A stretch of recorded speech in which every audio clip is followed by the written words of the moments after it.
Сәлем балалар. Мен сендерге кірпі мен тиын туралы қызық бір ертегі айтып бергім келеді.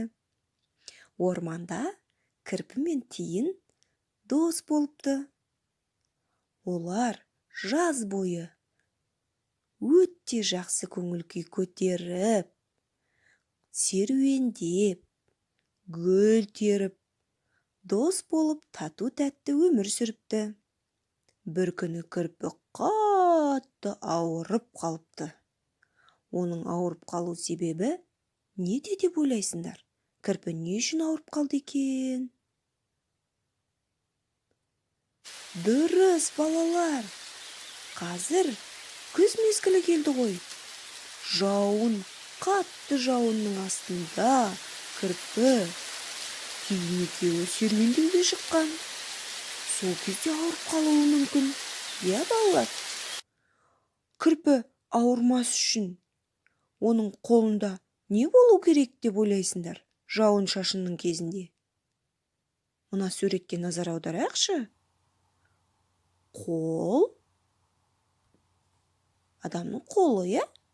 Ал мынау шатыр. Екеуін қосып айтып көрейікші кәне.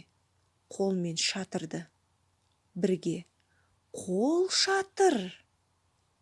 Дұрыс, балалар. Кірпіге де керегі осы қол шатыр ғой. Қане, біз осы қол шатырды кірпіге суретін салып берсек, мүмкін кірпі жазылып кететін шығар.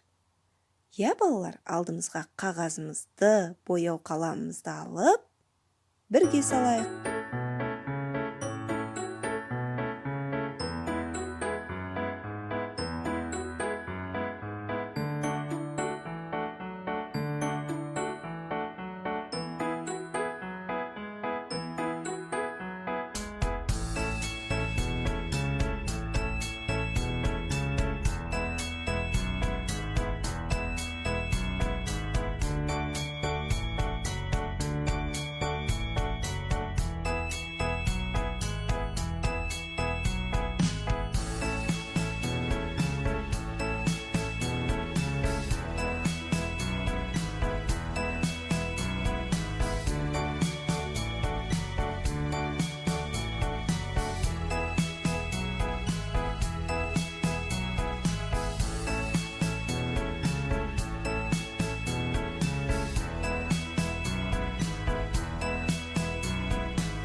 Алақай, рахмет менің достарым. Енді мен ауырмайтын боламын. Өйткені менің қолымда қол шатыр бар. Сау болыңдар.